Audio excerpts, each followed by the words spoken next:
엔티미즘이에요. 결국은 엔티미즘이죠. 다르잖아요. 이제 생각해보면 다를 거예요. 그래서 이번 주에 보나르하고 로트렉하고 드가에 목욕하는 사람들만 주구장창 해가지고 그림 한 400~500점 있을 겁니다. 아트 앤 컬처 치면 다 나와요. 한번 보세요. 뭐를 느끼게 되는지, 뭐가 느껴지는지를 한번 보세요. 그러면 오늘 제가 이야기하는 것은 성공하는 것 같아요. 니티스가 이래 그랬어요.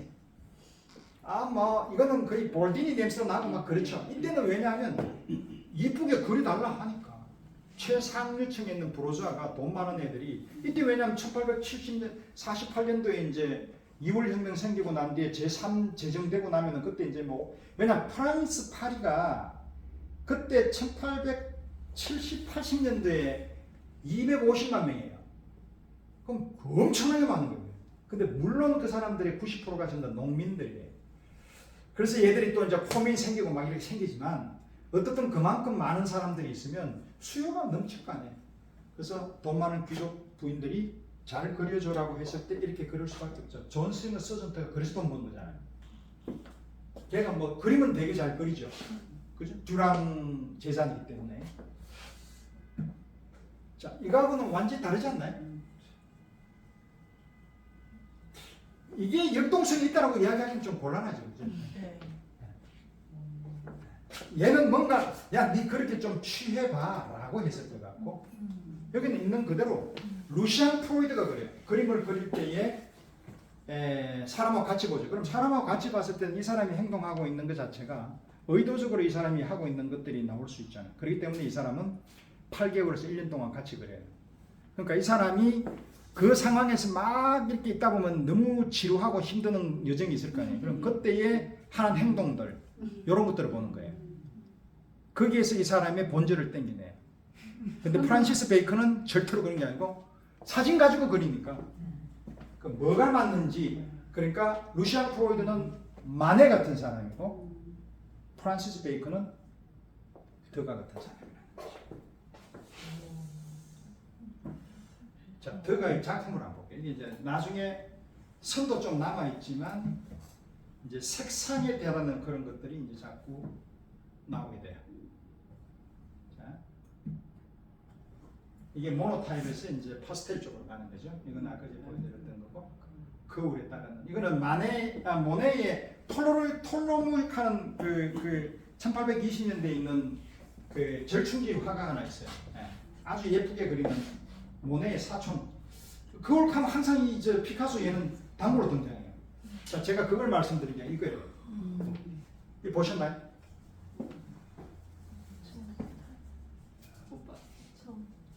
니콜라 드 스타우.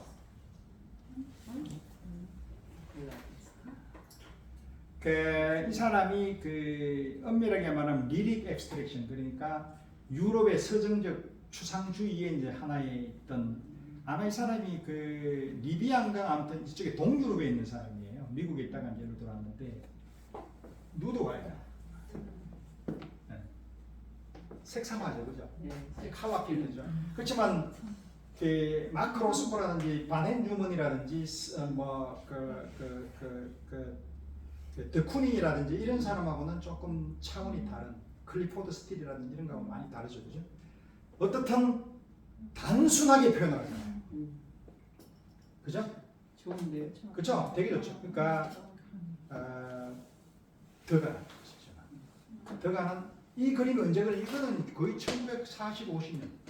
그럼 드가의 그림은 거의 한 100년, 한 7, 80년 전. 자, 이런 그림 그린 사람이에요. 이거 보면 누가 생각? 피카소 생각나고 그레고 생각나고. 아무튼 이 사람도 조금 그런 야리고. 근데 그림은 잘 그리잖아요. 스킬은 좋은 사람. 자, 풍경화가 이래 나와요. 생변화라고 하죠. 구상에서 이제 세미 앱스트랙션으로 가는데 거의 난 오브젝티브로 가는 거죠. 자, 정보로 내려가요. 모란디가 약간 나와 있지만 거의 추상으로 완전히 이제 띄었었죠. 자, 이거 볼게요. 자, 이거는 누구예요? 르누아르. 오 마이 갓. 이거는 아니. 모네죠? 모네요. 모네 누구죠? 네. 와이프죠? 네. 동시에 이거는 네, 착각했어. 이거는 저기 딸 두 번째 수잔. 그렇지. 네. 홀탕스. 예. 홀탕스죠. 자, 여기서 제가 뭘 말씀드리려고 하느냐면 구성을 보세요. 더가의 그림하고 어때? 완전 다르잖아요. 이거는 더가의 그림 뒤에 그림이란 말이죠. 아르장티에서 그린 겁니다. 인상파는 시시각각 변하고 있는 그 색채의 형태를 집어넣은 거죠.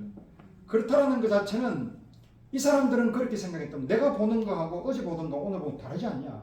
그래서 나름대로 그 인상이라는 그런 거를 뭐 많은 얘기가 있잖아요. 그런 거는 뭐 알 필요도 없고 어떻든 내한테 사인이 다가왔단 말이에요. 근데 그게 이제 본질을 이야기한다고 생각해요. 왜냐하면 이때까지 영원한 본질이라는 건 없고 한 면만 뚫으면 니는 매일 그냥 돌 깨는 사람을 봤는데 그때 봤던 르파주나 이런 그림들 있잖아요. 리얼리즘.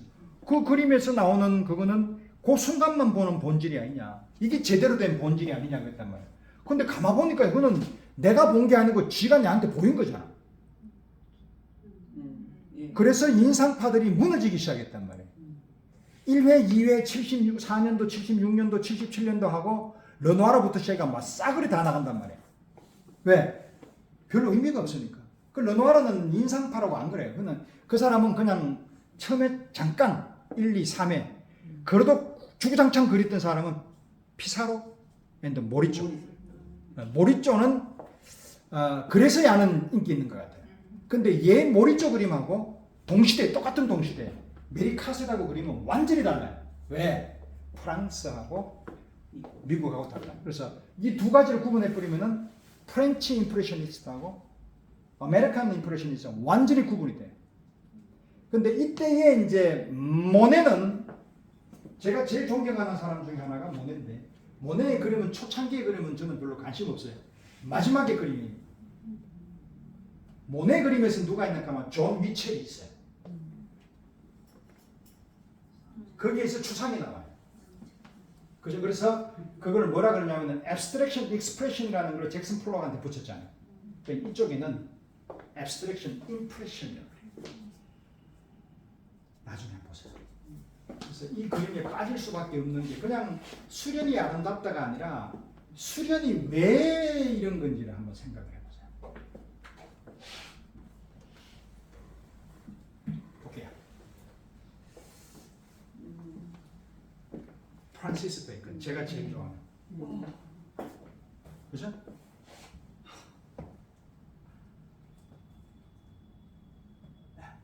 이건 말로 안 하겠습니다. 알았어. 이제 거의 다 왔습니다. 자, 랜드스케이프 그가 나와요. 근데 이제 이걸 보고 보다 보니까 막 운대요. 뭐 그림을 왜 울어요? 원래 우리가 어디 가서 많이 우는 초상집에서 우는 사람은 자기 자신이 슬퍼서 우는 거예요.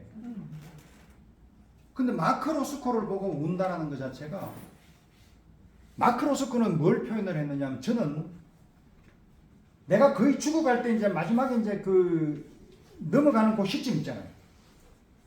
거기가 이제 주의상스가 될 수도 있고 연락도 될 수 있지만 그게 죽음이라는 거죠. 그 들어가는 입구란 말이죠. 그걸 자기는 아무 생각 없이 비정령적으로 뭐 구상도 아니고 아무것도 아니고 그걸 표현하고 싶은 거예요 그냥. 예. 마지막에 본질이 그거니까. 그걸 표현했는데 막 운단 말이에요. 뭔지 모르겠어요. 그렇습니다. 자 이런 거예요. 세잔도 나오고 다 나와. 예.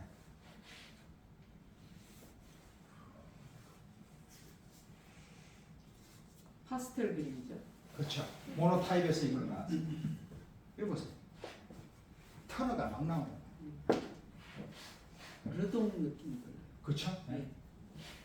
그 르동보다는 이 사람이 이제 한 10년 빠른 사람이니까 르동은 이제 나중에 초창기에는 그런 그림을 그리지 않다가 나중에 이제 그림이 거의 1900년대 넘어서 이제 그런 그림들이 상징주의가 많이 나왔고 자 그럼 모던 아트가 누가 했느냐 유일하게 드가가 눈을 똑바로 보는 거예요. 지 동생 부부 초기 그림. 이거는 아시잖아요, 그죠? 많이. 말년은. 네, 뭐 반지 뭐 개삭 보면 요거 이제 조금 이제 만해도 생각하기 시작했다면 아유 이런 식으로 가면 안 되겠구나. 구도를 좀 생각하게. 그냥 그리니까 이거 뭐 비평가들이 그럴 거 아니에요. 제 생각엔 분명히 그런 건 제가 못 읽어봤지만 제 추측에 의하면 뭔가 그랬을 것 같아요. 느낌이. 왜 비슷한 시대의 그림을 이렇게 그렸으니까.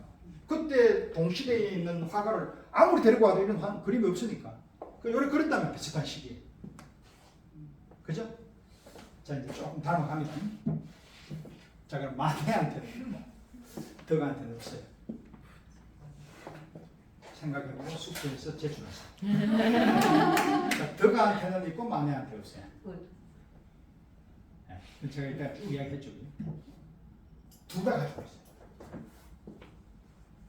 둘 다 가지고 있어요. 아까 이제 저는 아까 제가 뭐라고 말씀드리냐면 프랑스의 프렌치 아트라고 하는 항목이 있어요. 이건 어디는 구글에 들어가 보면 프렌치 아트를 치면 영어로 나와요. 그래서 그거 뭐 중에 한번 읽어보세요. 재밌어요. 근데 이걸 다 읽어서 이해될 정도로 가면 그건 좀 힘들어요. 그건 조금 이제 내용이 있어야 되죠. 근데 프렌치 아트에서 제일 선두주자는 누구냐? 저는 1등으로 치는 게 아까 제가 뭐라 했냐면 샤를레 브랭하고 뭐 푸생하고 등등 이 전부 다 외인 부대 이탈리아 사람 이탈리아. 왜냐하면 얘가 로마상 받고 이제 그가 돈 받고 이제 공부한 애들이죠. 다비드도 그랬고 앵글도 그랬죠. 1등이 누구냐면 와토예요.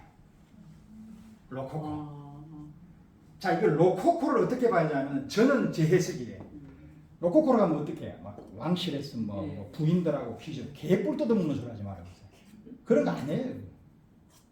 로코코가 왜 그런 거예요? 로코코는 계몽주의하고 같이 나왔잖아요. 자 그럼 계몽주의라는 것은 옛날에 있었던 루이 14세의 전제공주에서 막 그냥 있어서 이렇게 바로크라는 건 결국은 건축물하고 같이 가야 되니까 건축이 없으면은 그래서 플랑드르 그림은 조그만해요. 그 뭐 궁전이 어디 있어요, 거기가? 네덜란드에 베르사유가 있기 때문에 큰 대작이 나온다. 메리드 베디치의 무슨 뭐 연작 같은 거 이런 거 나오고 궁전이 있어야 되니까 안 그런 경우는 전부 다 조그만하면 돼요. 근데 어떻든 이제 거기에 시작할 때의 로코코에서 와토 그림에 가장 먼저 생각나는 게 질 그 있잖아요, 그거. 아니 그거 말고 스윙 말고 걔가 바라보는 걔 이름 뭐야 피에로. 예. 피에로 생각나죠. 예. 걔의 눈을 보라고요. 그죠? 로코코 그림이 아니에요. 로코코라 그러면 왕족의 뽕바드를 보고 막 그냥 뭐 화려한 거 스윙 같은 거 이런 것만 생각하죠. 거기에서 와토가 있는 거예요. 와토는 유일한 프렌치에서 선두주자예요. 프렌치 아트. 그거는 정말로 중요할 것 같아요. 제 느낌은. 거기에 같이 나오는 조금 더 야가 먼저 나왔고 뒤에 나오는 게 샤르댕. 샤르댕도 독립성을 가지고 있는 화가잖아요. 그리고 또 거기 나오면 그웨즈라는 사람 알죠. 그웨즈. 인형 들고 있는. 그러니까 요 그룹이 이제 저쪽으로 넘어가면 영국에서 호가스 연작. 예. 풍속화를 그리게 됐죠. 그래서 이제 그렇게 넘어가는 거죠. 그래서 어떻든 프렌치에서는 저는 와토를 제일 생각을 하고 이 사람이 가지고 있는 우리 모더니티에서 나이는 비슷하지만 능력은 사실은 어떻게 봤을 때 드가가 월등히 훌륭했어요. 처음에 시작을 할 때. 그런데 성격상 먼저 질러버렸어요. 누가? 마네가 올랭피아 풀바디의 점심 식사로 때려버렸단 말이에요. 그게 아마 제 생각에는 지가 가지고 있던 무모함이 되었던 무관심이 되었던 뭘 했어. 그러고 나는데 숨어버렸어. 무서워가지고. 근데 그게 우리한테는 계속 회자가 되는 거죠. 만약에 그게 없었더라 그러면 더가 더 없어요. 만약에 마네의 그런 그림이 없었으면 더가의 이런 아방가드르적인 어떤 구도적인 것은 절대로 나오지 않아요. 왜 그러냐? 이건 게르부아르에 나오는 카페에서 같이 있던 말라름의 폴 베를러 그리고 꽝땡 루 그리고 이제 시슬레 빅포 있는 애들하고 마네 더가 이런 사람들의 집단에서 나오는 집단 지성에 쓰였던 그런 토의 이런 것들이 이 사람들을 만든 거예요. 그 사람이 있었기 때문에 임프레셔니스트가 있었던 거죠. 그래서 프랑스의 그림은 바토가 없으면 이런 흐름에서는 이미 단절되어 버렸고 그냥 다비드라는 애가 어느 날 갑자기 툭 튀어나와서 그냥 아카데미 그림을 계속 그리고 있는 거예요. 나폴레옹 그냥 찬양 빨고 막 그냥 아방가드라는 없는 거죠. 그러니까 늘 아방가드가 같이 있다는 것은 지금 현재 그림에 있어서 저는 되게 아쉬운 게 지금 현재 우리나라 그림은 하나만 있잖아요. 그것도 아주 단색화. 네. 없잖아요. 좀 많이 그려줘야 돼요. 다양성. 그게 이야기하는 둘레즈가 얘기하는 다양성이야. 다양성이 인정되는 사회가 맞는 거지. 그냥 하나만 주구장창 보고 있으면 거기에서 따르는 고정관념이라는 것은 락강이 이야기하는 그 상징계하고 상상계에서 벗어나지를 못한다는 거죠. 그래서 어떻든 모더니티의 아버지라고 이야기하기는 좀 그렇습니다만은 마네가 질렀고 그 뒤를 이어받아서 드가가 마무리는 끝냈다. 그래서 우리 앱스트랙션 익스프레션에서 그 이야기를 해요. 잭슨 폴록이 이제 처음에 드리핑을 해서 그랬잖아요. 그래서 마크 로스코도 거기에 화답을 했고, 근데 결국은 쭉 오다가 이제 마지막으로 제 앱스트랙션 익스프레션이 팝아트라든지 이제 미니멀리즘을 한 방 먹는단 말이에요. 왜? 너희들은 너무 그 그린버그식의 어떤 그런 모더니티에 사로잡혀 있어서 아주 기득권을 승난 야수들이라는 그걸로 해서 여자를 무시하고 등등 요새 흔히들 이야기하는 다원주의를 인정을 못했다고 하는 거죠. 그래서 미니멀리즘하고 팝아트에 이제 완전히 씹히게 되는. 그럴 때 컬러필드 페인팅이라고 이야기하는 부분을 마지막 다른 사람이 누구냐면 바넨 뉴먼, 지퍼. 똑같은 거죠. 그러다가 마지막을 장식했다. 그래서 요거는 이제 그 아까 전에 말씀드렸던 그 역사. 요거는 이제 제가 한 2년간에 걸쳐서 이제 전체 1500년부터 시작해서 1830년 이제 이 프란츠 요세프가 1916년도 17년도에 전쟁 중에 죽는단 말이에요. 이때 그 다음 죽었을 때 카를 2세가 들어와서 이제 있던 이 주구장창의 그 600년의 그 합스부르크의 역사는 그냥 합스부르크만 보는 게 아니라 프랑스, 독일 이걸 다 같이 두루두루 훑어서 이제 같이 와야 되는데 문제는 이걸 이제 하나하나 제가 이렇게 글자로서 이렇게 이제 이야기하면 여러분도 다 잊을 거예요. 그래서 제가 다 정리해요. 역사라는 것을 우리나라 역사는 모르는데 그래서 찾아보니까 이제 세종대왕 1392년 사람이에요. 그럼 거의 이제 아까 얘기했던 맥스밀리안 우의 아버지인 프리드리히 3세하고 이제 거의 비슷한. 그거 비교하니까 얘들 되게 똑똑하단 말이에요. 얘들은 되게 큰 나라예요. 그러면 이게 이렇구나. 그래서 이 전체 영국, 독일부터 다 같이 가는 거예요. 그러니까 같이 가서 쭉 가야 이제 얘기가 돼요. 그래야 여러분들이 어느 도시를 가더라도 여행을 가면 대부분 나오는 게 궁전이잖아요. 궁전이면은 여기 한번 보시나요? 제가 아까 전에 잠깐 말씀드렸는데 이거 프란츠 요셉이라고 해요. 이거는 다 알잖아요. 시시한 거. 근데 이제 요거 딱 나오면 이제 이때부터 이제 헤매요. 근데 이거를 보러 왔어요, 여러분들. 이 사람 보면 그림 좋아요? 뭐 어때? 이게 마리아 테레지아 여왕이에요. 마리아 테레지아 여왕은 거의 저쪽 프랑스로 가면은 거의 이제 루이 15세. 왜냐하면 야의 자식이 3명이 있는데 그 요제프 2세하고 이제 레오폴트 2세하고 마리아 안토아네트가 있단 말이에요. 그렇죠? 그래서 이제 이렇게 간단 말이에요. 이게 이제 조세프 2세. 이거 보러 갔어요? 왜 보러 가요? 뭐 그냥 보면 되잖아요. 근데 보니까 역사 공부 막 사진 찍고 있어서 왜 찍지? 제일 아름다운 것은 이거는 이거는 뭐 마리아 이거 뭐 보러 이거 누가 그렇게 이거 잘 알잖아요. 샤롤 그죠? 비제브링 비제로. 뭐 이건 뭐예요? 그래서 이런 거 보면 야가 이제 아까 제가 얘기했던 그 마리아 테레지아의 자식들 중에서 이제 요세프 2세가 마리아 안토네트가 뭐 등등 있으면서 뭐 이런 얘기. 그 시시콜라한 얘기 그 왜 들어요, 이런 거? 이거 요세프 2세? 이거는 프란츠 2세. 프란츠 2세는 누구냐면 프란츠 요셉의 할아버지. 그 이런 거 이게 이제 이거는 중요해요. 이거는 왜냐하면 나중에 주걱턱이 왜 생겼느냐라는 건친 결혼에 대한 얘기를 제가 이제 이걸로 간단 말이에요. 그래서 예를 들어 이제 도토르슈 루이 13세의 이제 와이프는 저쪽에는 필리프 4세 형제고 막 이런 식으로 섞어버리면 여러분들 돌아버린다고. 그거는 누구의 애들고 뭐 이래가지고 뭐 안나 그쪽으로 넘어가고 막 이러면은 근데 대부분 다 공통적인 거는 그 당시에 오스트리아하고 프랑스는 안나 아니면 마리아예요. 엘리자베스. 모르면 안나, 안나 마리아, 엘리자베스 가면 다 넘어가요. 영국도 마찬가지. 그래서 마지막으로 요거를 그림을 보여드리겠습니다. 자, 이건 누구겠습니까? 이거는 정말로 아름다운 그림이에요. 그러면 요거 전에 요걸 하나 봅니다. 여러분들이 지금까지 쭉 봐왔던 것을 제껴놓고 자, 요걸 요제프. 요세프 남편 예. 1830년생이에요. 자, 그럼 이 사람을 그린 이 내용은 제가 오늘 이야기하려는데 다음에 제가 이제 요거를 다음 주에는 요걸로 이제 강의를 한번 해보려고 그래요. 그래서 이걸 그린 사람이 누구냐? 문카치라는 사람. 아, 헝가리. 문카치가 그렸어요?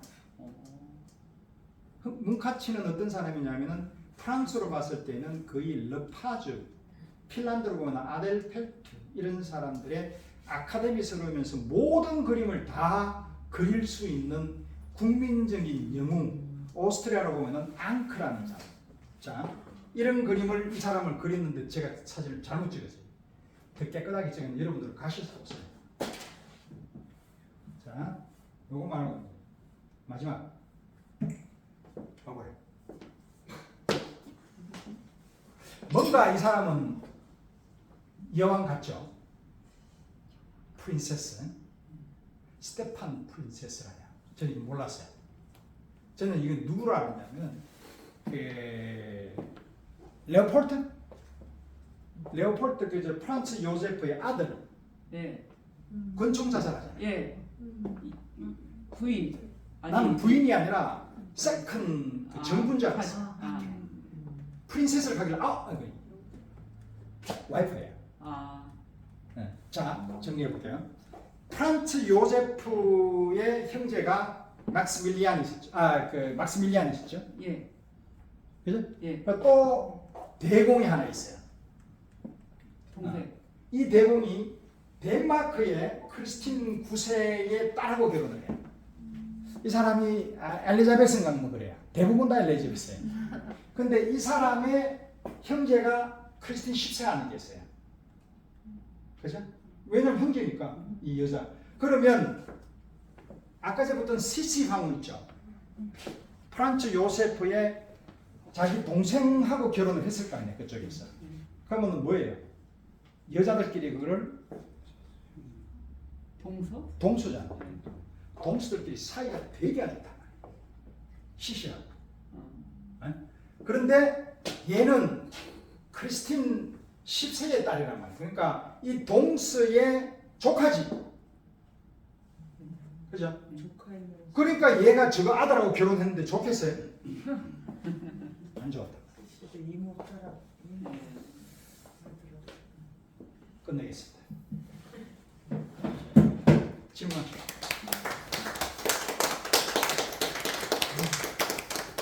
시간 딱 맞춰. 뭐 질문하시죠. 이럴 때 제일 그래요. 뭐 어떤 거에 좀 물어보면 참 좋은데. 제세 뭐 코멘트 할까?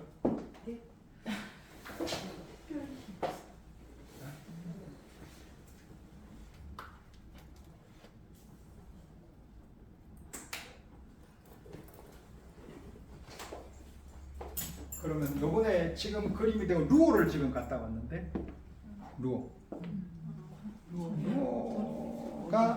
그 루오는 원래 모로의 제자예요. 그 모로의 제자고 이제 그 앙리 마티스하고 같이 가는 사람이죠. 그래서 마케 루오. 블랙 선 이렇게 생긴. 지금 어디서 해요? 전남도. 저는 자주 가는데 거기가 되게 잘해요. 전시를. 전라남도 광양이 있어요. 가보세요. 너무너무 좋아요. 근데 그 루어를 별로 안 좋아해요 저는. 실제 보면 좋아요. 뭐 예, 보세요. 좋으면 좋은데 저는 뭐 실제 그닥 보면 괜찮아요. 서울에서 아니 일본에서 봤는데 좋더라고요. 일본에서 봐서 좋은 거. 뭐 그닥 저는 어떻든 그 저는 이게 좀 독특해서 그림을 좋아하는 그런 게 이제 미술 사적으로 흘러가는 데 있어서 그 사람이 무슨 역할을 했느냐를 일단은 먼저 지금 파헤치다 보니 늘 그렇게 도드라진 사람들만 좋아해요. 독특한 사람. 그 사람은 뭐 그냥 그런 사람이에요. 그래서 내가 굳이 공부를 해야 될 그런 상황은 아니다 보니 아직까지는 제가 감정이 좀 메말라 있는 거죠. 그 루어를 보고 아직까지는 그냥 보면 그냥 이렇게 좋은데 뭐 그렇게 막 이렇게 아까지 같이 막 마음이 이렇게 통하고 이런 건 아니에요. 그래서 루어 그림도 좀 많이 왔어요. 그래서 그거는 이제 여러분들께서 한번 보실 만하고 그 저쪽에 소마에 사는 그 디비테 그건 뭐 좀 그렇더라고요. 그래서 그거 유념하시고 국립박물관에 가셔가지고 한번 보세요. 일단은 그림을 쭉 보시고 누군지에 대한 거를 자꾸 알려고 하면은 그때부터 말려요. 그림이 안 보여요. 그렇죠? 요세프가 누구지라고 하면 그거 막 적어놨어요. 뭐 누구의 그럼 그거 보다 보면은 다 놓쳐버려요. 그러니까 아 이게 뭔지 그러니까 앞서 제가 보여드렸던 그런 그림들이 뭘 설명을 하려고 하는지는 솔직히 말해 저도 모르겠어요. 왜 가지고 왔는지는 제 입장에서는 저는 잘 모르겠어요. 근데 여러분들은 또 재미를 느낀다 그러면 또 여러분들의 몫이니까 그렇게 보시면 될 것 같고 나머지는 뭐 지금 현재 우리나라에서 하고 있는 전시회는 그닥 그렇게 아름다운 곳은 없는 것 같고 그 전시가 부모님 모시고 가면은 아버님이 역사를 좋아하고 어머님이 그래서 역사에 대해서 이제 관심을 기울이고 그때 신성 로마 제국이라는 것 자체를 너무나 내가 좀 이제 보고 싶고 이제 거기서 그림보다도 이렇게 그거 있잖아요. 저기 저 투구 전쟁터 갑옷 이런 거 옛날 일본에 할 때 그런데 그런 거 좋아하시면 뭐 나쁘진 않는 거예요. 근데 아주 뭐 적극적으로 강추하고 싶은 생각은 별로 없어요. 그래서 원래 저는 딱 봤을 때 맥스밀리안이 나오면 무조건 뒤로가 나와야 돼요. 맥스밀리안은 뒤로하고 뗄 수가 없다고요. 뉘넨브르크부터 시작해서 그때 그 역사가 있었는데 맥스밀리안 그냥 이름도 모르는 그냥 애노니머스 그냥 작가인데 누군지도 제가 모르겠어요. 그거 딱 보는 순간 아 이거는 그렇구나라고 생각해서 저는 봤어요. 그래서 거기에 왜냐면 맥시밀리안이 있으면 이제 필리프 2세도 나와야 되고 이제 후아나 공주, 후안 공주, 뭐 카스텔 이쪽 다 나와야 되는데 카롤에 대한 것도 별로 없고 제일 중요한 게 또 필리프 2세잖아요. 필리프 2세 얘기도 없고 그냥 뭐 그러다가 후반기를 위주로 했나 봐요. 후반기 카스텔. 그렇죠. 그래서 너 가져가라고 했던 것만 가져가. 그래서 도록을 보니 이거는 우리나라에서 만든 게 아니라 그래서 그대로 했던 거를 그대로 이렇게 찍어냈다. 뭐 그랬어요. 저는 원장님 말씀하신 것 중에 국가 얘기하신 그 프랑스어 영어로 번역한 거 예전에 봤는데 국가가 굉장한 남녀 차별주의자였고 그리고 인종 차별주의자였잖아요. 그리고 마이너리티였고 그 발레 댄서의 모델들을 그린 다음에 많은 모델들을 그러니까 구타하고 그러니까 뭐 그런 이제 그 사람들의 증언이 있어요. 그러니까 드가가 굉장히 유기주의적인 부분이 있지만 그런 것과 저는 드가에 상당히 궁금했던 것이 그 바닥으로의 시선 처리. 그러니까 시선이 그러니까 당연히 정면을 보고 있지 않는데 뭐 이렇게 뭐 당연히 그러니까 다각도로 보는 거 그런 작가들은 많이 있잖아요. 근데 이렇게 특별히 바닥으로 처리한 작품들이 굉장히 많거든요. 그런 거하고 그 드가의 마이너리티고 여성을 그렇게 그러니까 이중적인 감정이 있는 거죠. 그 미에 대한 숭배도 있고 또 그것에 대한 울분도 있고 그러면서 평생 어쨌든 법적으로는 독신으로 살고 그래서 저는 항상 그 드가 그림을 보면서 저 시선과 그 아래로 향하는 그 시선과 드가의 그런 어떤 심리적인 그런 부분이 좀 항상 연결이 되고 좀 궁금했었던 것 같아요. 저는 그걸 어떻게 봤느냐 하면 이제 제가 드가를 100% 이해할 수는 없겠죠. 예를 들면 이제 그래서 더가의 그림을 몇 년부터 시작해서 있는 그림을 가능한 보려고 이제 노력을 했고, 그래서 사심없이 이제 그렇게 봐왔죠. 그리고 이제 책이라는 책에는 이제 알려져 있는 거는 다 봤죠. 그 중에서도 이제 주로 미학 쪽에 관련돼 있는 책을 제가 굉장히 좋아해요. 그 그림이라는 것 자체는 아시다시피 뭐 거기에서 거기 차이지, 보는 눈에 따라서 이제 사람이 어떻게 해석하느냐에 따른 것은 굉장히 위험한 일이 될 수가 있어요. 강의라는 것 자체가 내가 가지고 있는 걸 여러분들한테 주입하는 그런 상황이 되면 굉장히 곤란하잖아요. 그래서 굉장히 그게 뭐라 그럴까, 좀 드라이한 거는 드라이한 대로 이렇게 이야기를 하고, 나머지 부분은 내 얘기가 어떤 사람하고 얘기가 상당히 저명한 사람이 내가 생각했던 거하고 맞으면 그 얘기를 해요. 내 생각만 절대로 저는 주장하지는 않아요. 그래 버리게 되면 여러분들이 김정수화가 돼버려요. 그럼 제가 그럴 권리가 없어요. 그림 하나 설명해주고 여러분들한테 그런 걸 강요할 것도 내가 더 선전하는 사람도 아니고. 그래서 제가 진짜 하고 싶은 게 누구 한 사람을 붙들고 앉아서 진짜 한 몇 년 동안 공부를 해보고 싶은데, 알다시피 그런 게 우리나라에는 불가능해요.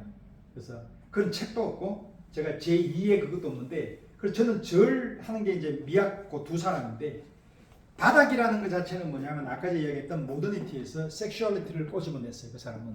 저는 그걸 100% 인정을 해요. 그리고 이전 쌤이 이야기했다시피 이 사람이 약간의 인종차별주의 드레프스 사건하고 여러 가지가 있어요. 이 사람은 약간 반유대적인 사람이에요. 근데 그것 때문에 이 사람을 폄하하면 저는 절대로 안 된다고 봐요. 저는 항상 화가들이 인간성이 좋은 사람들이 좋은 화가냐라고 생각하지는 않아요. 왜냐하면 그 사람이 거기 상황에 있었을 때에 할 수밖에 없던 그런 상황도 있었을 테고, 나름의 어떤 말 못하는, 우리 인간사가 그런 거잖아요. 그래서 그 부분은 저는 제가 뭔가를 볼 때에 고려 대상이 아니에요. 그걸 뭔가를 이 그림을 설명을 할 때 그 사람이 그걸 넣어서 이런 가능이 있어서 어떤 하나의 팩트로 작용하느냐, 1도 작용을 안 해요. 저는 그건 배제를 해버려요. 그냥 흘러가는 사건 중에 하나로는 저는 취급을 해요. 근데 이제 바닥이라는 그 자체는 이 사람은 늘 나오는 게 이 여백, 소여라고 이야기를 해요. 그 부분을 항상 남겨둬요. 그거는 왜 그러냐, 제 생각에는 이 사람은 미완성의 완성을 되게 좋아해요. 만 해도 그래요. 모더니티는 미완성의 완성에, 이 미완성의 완성의 그림의 꽃은 저는 누벤스의 자기에 따른 클라라를 한번 보세요.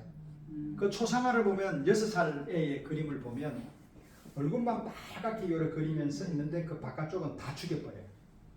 옛날에는 그런 그림이 있을 수가 없는 그림이에요. 그런 그림은 그래요, 누벤스는. 왜? 사랑하는 딸이니까. 얘는 누가 내한테 이렇게 그려달라고 안 했거든요. 가장 생동감이 강한 1600년대 그림이에요. 그런 그림 그린 사람 아무도 없어요. 프란츠 할츠도 그래 못 그렸어요. 그렇다라는 것은 미완성의 완성이라는 것은 저는 결국은 뭐라고 했냐면, 우리가 한번 라칸이 그리 이야기를 해요. 성상 파괴라는 것 자체는 그림을 파괴하는 거지만 그림을 잘라내는 것도 그 안에 들어가요. 그래서 그게 뭐냐, 파라시우스의 이쪽에다가 커튼을 쳐버리잖아요.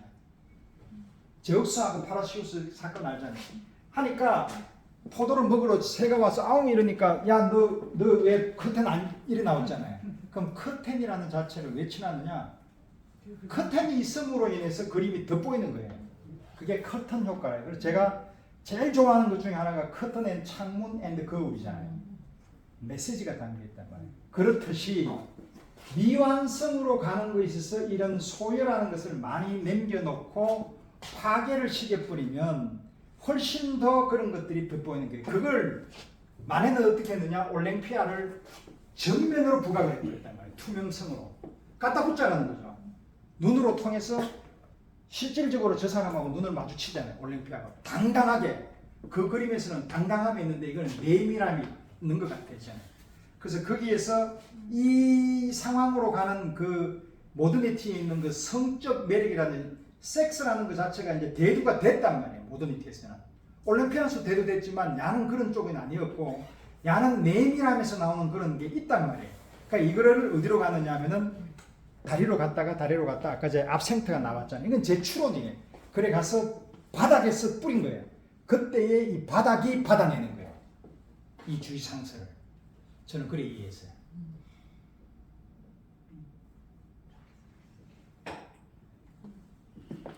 봐요.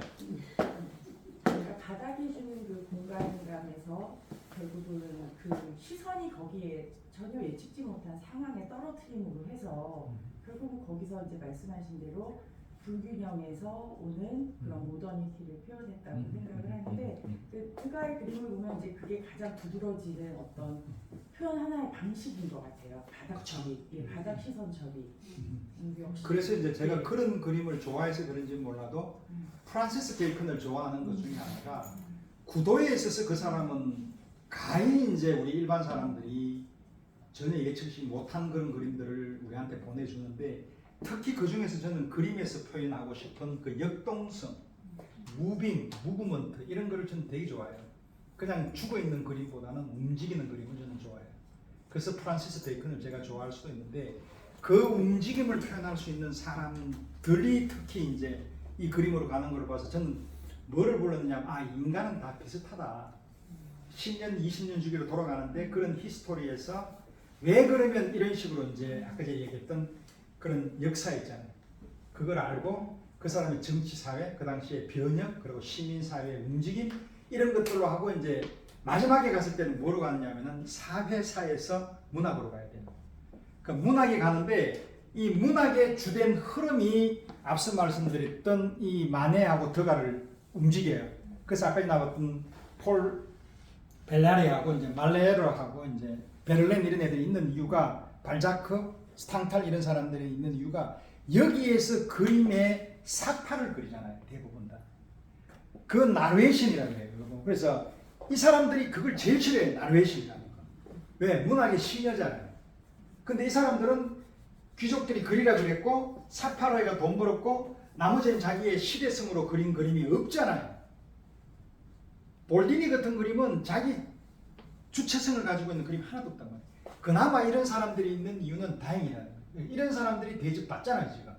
그러면 이런 그림이 왜 생겼을까를 우리가 한 번쯤 경위를 표해줘야 지금 현재 자라나는 이 미학을 하는 사람들이 그나마 이런 쪽으로 가지 않겠느냐라고 생각하는 그런 뭐 작은 마음 뭐 그렇게 보는 거. 재밌으세요? 네. 재밌습니다. 그래서 저는 늘 오시기 전에도 제가 말씀드렸지만 이 미술이라는 자체를 제가 뭐 미학을 전공한 것도 아니고 뭐 더가는 더가 뭐 많이는 저는 그런 거 제일 싫어요. 왜냐하면 그거는 책 읽어보면 돼요. 인터넷 들어가면 돼. 인터넷 들어가서 뭐 보면 우리나라 말로 안 되는 거는 파고 그 돌리면 다 나오잖아요. 뭐 좀 해석 안 되면 안 되는 대로. 그러고 그림은 볼 줄 알잖아요. 눈이 있으면. 그럼 그림 그 페인팅 오버 해가지고 파일 쳐가지고 오버 만약에 더가 그림 막 이만큼만 300점 400개 그거 다 보면 돼. 그 뭐 어느 미술관에 뭐가 있는지 알 필요도 없어. 그냥 보면 좋으면 돼. 근데 이게 왜 이럴까라고 생각을 하면은 이제 공부를 해야 되잖아요. 그런 것들을 제가 가르쳐드리고 싶은 거예요. 그리고 그때 같이 있었던 화가가 이랬는데 야는 이럴 수밖에 없었던 그런 것들은 솔직히 말하면 여러분들이 그거 하려고 그러면 이거는 머리가 빠진다고요. 그래서 그거는 같은 연도에 있어서 화가라는 것 자체를 다 외우고 있어야 돼요.